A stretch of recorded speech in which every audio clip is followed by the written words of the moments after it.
زن، زندگی، آزادی.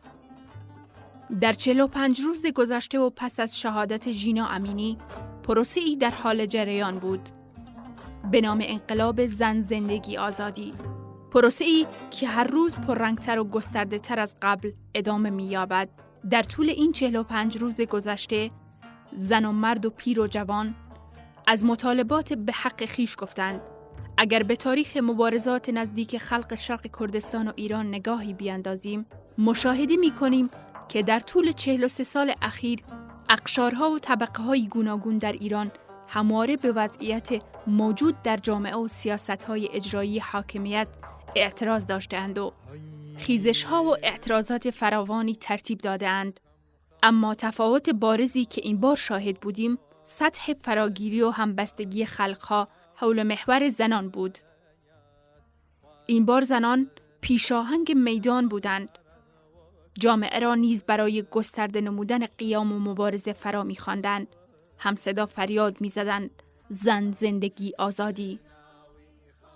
تا به همگان نشان دهند درد مشترک جامعه آزادی است که از طریق آزادی زنان میسر می‌شود.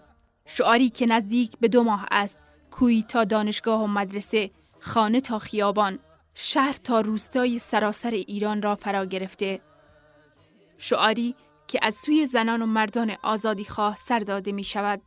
شعاری که به شعار اتحاد و همبستگی میان مردم و دیگر تنوعات موجود در جامعه مبدل گردید.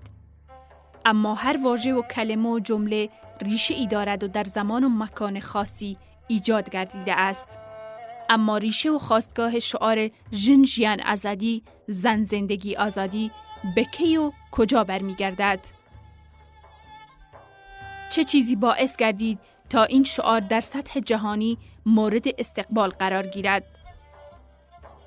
این شعار ریشه در مبارزه 40 ساله اخیر جنبش آزادیخواهانه کرد دارد و به فلسفه رهبر عبدالله اوجلان تکیه نموده است.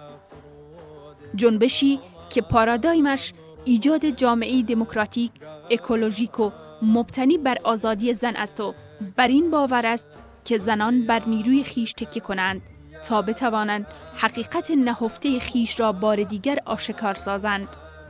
جنبشی که تنها به کوهستان محدود نماند، بلکه افکار آزادیخواهانش را به خانه، خیابان و دانشگاه و شهر و روستای فراوانی در کردستان، خاورمیانه و جهان گسترش داده است.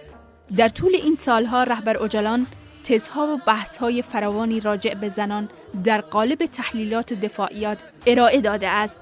از آنجا که اراده و هویت راستین زن همواره بر مبنای فعالیت‌ها و مبارزات بوده است، سعی بر آن شده که در این راستا فعالیت‌ها گسترش یابد تا نشان دهد که چه رابطه تنگاتنگی میان زن، زندگی و جامعه و حیاتی آزاد وجود دارد. در باکور کردستان، علیرغم همه حجم‌های دولت ترکیه، زنان نیرومندتر از گذشته در تمامی عرصه‌ها فعالیت می‌کنند. در رجاوای کردستان، ارتش زنان یپژ در جنگ با داعش پیروزمندانه از میدان برمیگردند. زنان در صحنه سیاست نقشی بسزا دارند و تلاش بر ساخت مدرنیته دموکراتیک داشتند و آن را گسترش می‌دهند. تمام این فعالیت‌ها موجب شد تا در سراسر دنیا شوق و اشتیاق فراوانی برای شناخت هرچه بیشتر و بهتر این پارادایم و فلسفه شاهد باشیم. زنان در سراسر دنیا به صفوف یپژ پیوستند تا در برابر ذهنیت مردسالار و فاشیست داعش مبارزه کنند.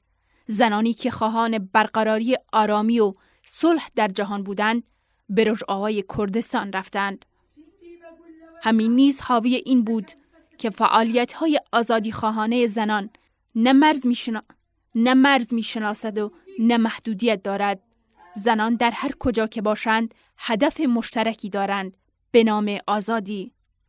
آنها در طول این سالها صدای یکدیگر گشتند و حال نیز حامی و پشتیبان همدیگر. بنابراین میتوان گفت که این فریاد از یک اندیشه و ایدئولوژی برآمد.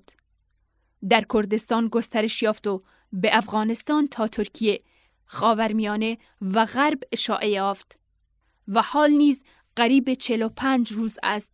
از خانه تا خیابان همه یک صدا فریاد میزنند: ژنجیان آزادی. با سردادن این شعار بار دیگر زنان نشان دادند میتوانند جبهه‌ای دموکراتیک را ایجاد نمایند در برابر نظام اقتدارگرایی که همچون بلایی بر سر جامعه نازل شده است.